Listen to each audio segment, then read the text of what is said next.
Hey guys, welcome back to the channel. We're out here in the airgun bunker and I've been back for a couple days. I've been out in the field. I've been pretty busy filming for a lot of different reviews, a lot of upcoming videos, and today we're going to take a look at the GX Pump L3 compressor. This is a unit that I've had for a while. I've been testing it and I feel confident in being able to give you guys my full take on this unit.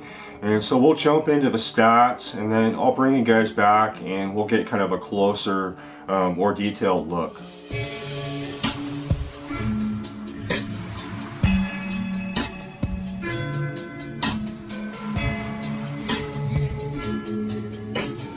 The GX L3 comes in at 17.8 pounds and the overall dimensions are 10.2 by 5.8 by 11.8 inches tall. So this is a pretty compact unit. It does include the 2 lithium ion batteries as well as 2 chargers. So you're able to charge one of the batteries while the other one is in use. And this unit will fill up to 320 bar 4500 psi. Now this unit is equipped with an auto shutoff, and how that works, let's say I want to fill my gun to 3500 psi. I can set this dial here to 3500, and when this unit is running, once it reaches that pressure, it's going to shut the unit off. So it's kind of nice to be able to walk away, do a few things around camp, and when the unit shuts off, you know, I'm good to go. When this shuts off and you're done filling your gun, this is the pressure release behind the unit here, and that's going to release all the pressure in the hose, and then you'll be able to disconnect it from your gun.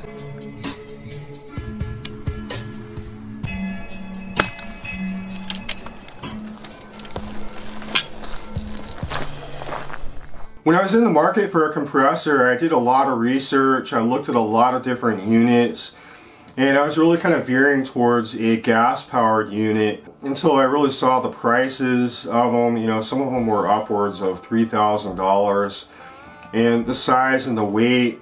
Started looking at the smaller units, and a lot of the ones that I saw were mostly the same. They were just kind of branded differently. Some of them had external inverters that you'd use to hook up to your car battery, plug into your cigarette lighter. And I have used those in the past. They work okay, but it really just wasn't checking all the boxes that I was looking for. So I found this, I looked at it, I looked at the size, I looked at the weight, and I really liked the fact that it ran off the lithium ion batteries. And so ultimately, you know, I looked at the price. These retail for right around 500 bucks. You know, I thought that was more than fair for what it was and for what, you know, a lot of the other units were going for. Before we dig deeper into looking at this compressor, I just wanted to mention the term duty cycle. And this is referred to pretty much every compressor that you can buy. To give you an example, a lot of the high-end compressors, you know, upwards of $2,000, a lot of them have a 100% duty cycle. Some of them, you know, are close to that. And what that means is you can run those units for long periods of time. You know, they're really made to fill dive bottles, you know, large tanks. A lot of these smaller compressors, they have a lower duty cycle. In other words, this unit itself does have cooling fans, and you're not going to want to run this unit for more than 10 minutes at a time. You're going to want to shut it off, let it cool down, and so that really doesn't make this a candidate to fill large air tanks or anything like that. This is more to fill your gun directly. To give you guys an example, this is a 100 cubic inch buddy bottle, and this is about the largest bottle that I would personally fill with this unit. I use this to fill the guns directly, and that's really what this unit was intended for.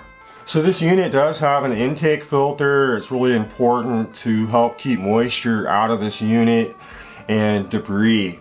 you definitely want to check this. You want to make sure it's clean, and if it needs replacing, you know, these are very easy to replace. They're just little kind of cotton filters here, and you're just gonna slide the old one out and put this new one in.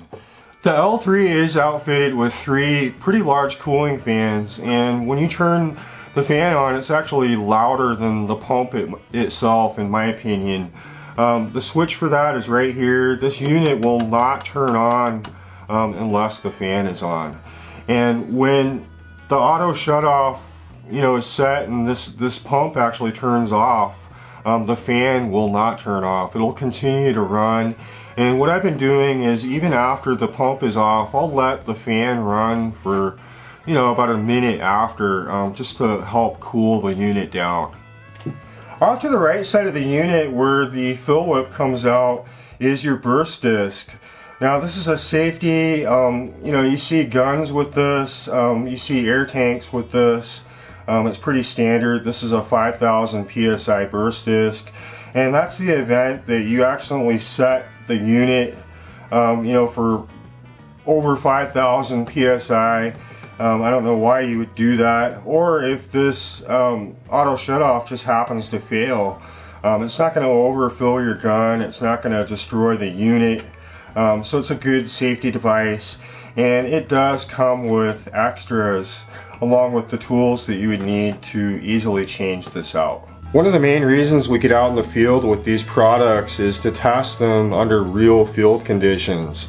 We do this over time, and that really helps us find out what we like, what we don't like, and really how the product performs, so we're able to pass that on to the consumer. Now, out in the back of the unit is 2 more cooling fans, and you're always going to want to make sure that these are clear. You know, you don't want to have this sitting up against a wall. You don't want to have anything in front of that, because that's going to prevent the fans from actually doing their job. And then behind here at the bottom is your pressure release, and you know, always make sure that this is closed, you know, when you're traveling, in the event that, you know, it rattles loose and rolls away. You don't want to lose this, because essentially you're not going to be able to use the unit. Now, this unit does have a fairly short fill whip, and it does have a female faucet at the end with a cap, which you're going to want to keep in place when the unit's not in use, just to make sure that no debris or dust or anything like that gets in there.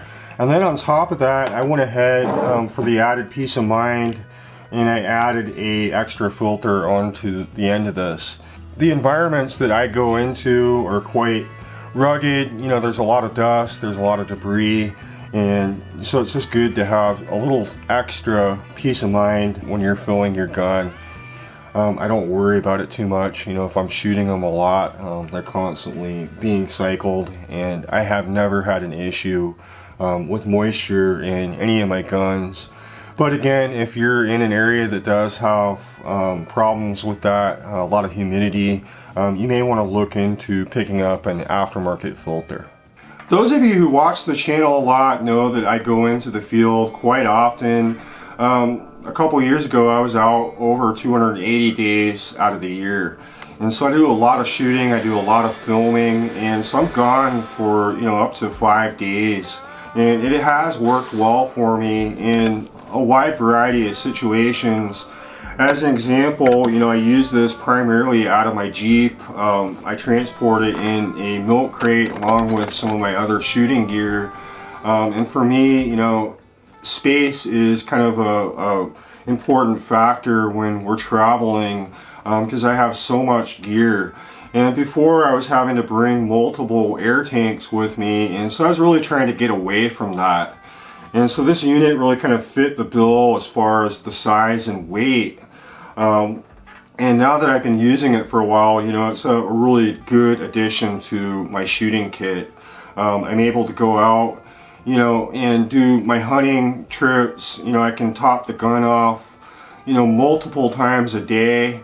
You know, and this is going to keep me out there, you know, for 4 or 5 days. And if I need to recharge the batteries, I can do so off of my solar bank, or I can pick up extra batteries and, you know, just make sure that they're charged and, you know, bring those with me.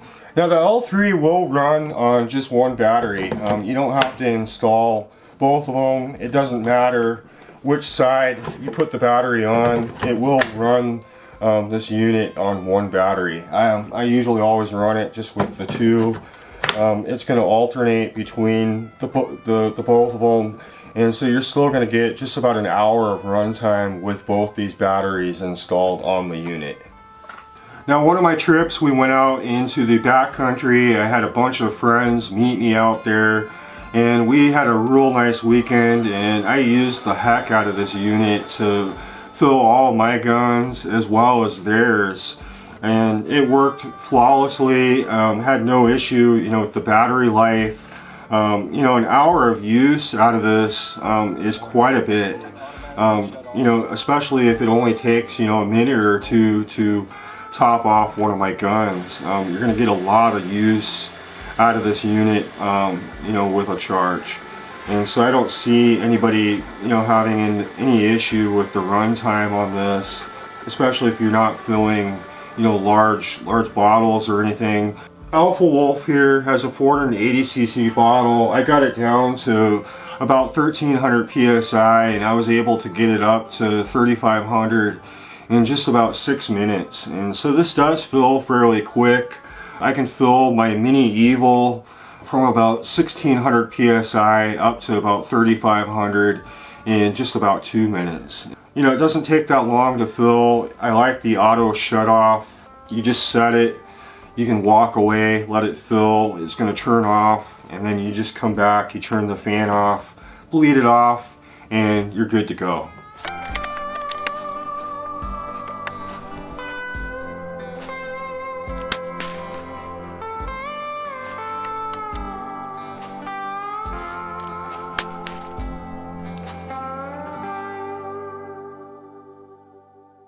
I just wanted to share a few tips that I learned using this unit out in the field. And number one is when you travel with it, you're going to want to make sure that you remove the batteries. And the reason I say that is because I had this in my milk crate.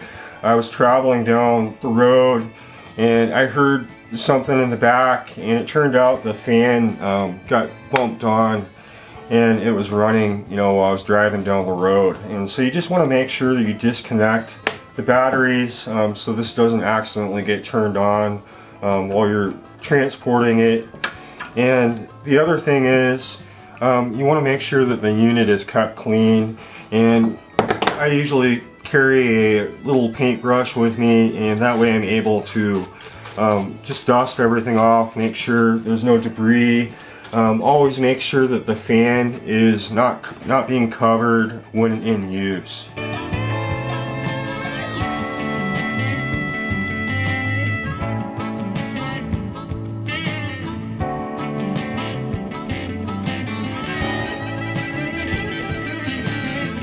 As mentioned, this unit does have an auto shut-off. Most of the guns I've been filling to 3500 psi, so I just set it, and it's nice. I can let the unit run, and it's just going to shut itself off. And the fan is going to stay on, which I let run usually for about a minute after the unit turns off, just to help cool it down. Now, as far as noise level goes, they claim this is right around 75 decibels. I did test it and I found it to be really close to that. It is pretty quiet compared to a lot of other small units that I've tried. And the other thing that I noticed about it is it seems to run slower. A lot of these small units, they sound like they're beating themselves to death. They run at a real high RPM. And that doesn't seem to be the case with this. I'm not sure if it's because it's running off these batteries. But in any event, I'm sure that plays into it running just a little cooler. I have used the L3 quite extensively out in the field, and I do have one gripe, and that's the fact that you really can't tell how much power is left in these batteries. It'd be nice if there was some kind of indicator on here, you know, the unit itself or the batteries. I have seen some batteries that actually have a meter on them. I'm not sure if you'd be able to, you know, find some that would work with this. But in any event, you really need to make sure that these batteries are charged before you head out in the field. You are going to, get an hour of use out of the unit with both these batteries, and so there is a good run time. But it would be nice to have some kind of indication as to how much battery life is left. I really hope I was able to show you guys a little more about the GX Pump L3, and hopefully my experience in using it out in the field will give you guys kind of a better idea of what you can expect out of this unit. I've been extremely happy with it. I think it was a good buy. Really my only negative, as I mentioned, is the batteries and really not knowing how much charge is left in them. But I can go ahead, I can plug these in. It'll recharge in just about 2 hours, and I'm good for days at a time out in the field. And so that was really what I was looking for. It definitely checked off all the boxes as far as the size and weight. So if you guys are looking for a similar unit, I will leave a link in the description. You guys can check it out. I'll also leave a link to the filter that I picked up and some extra batteries. As usual, I don't care if you guys buy this. I certainly don't get any kind of kickback. I'm simply showing you my own experience with this unit and giving you guys my honest feedback. And so I appreciate it. Let me know in the comments if you guys have any experience with this unit. I'm curious to know. Or if you guys have any questions I haven't answered, feel free to email me through my website at mountainsportairguns.com. And I'll try to get back to you as quickly as I can. Really appreciate you guys watching, and we'll talk to you soon.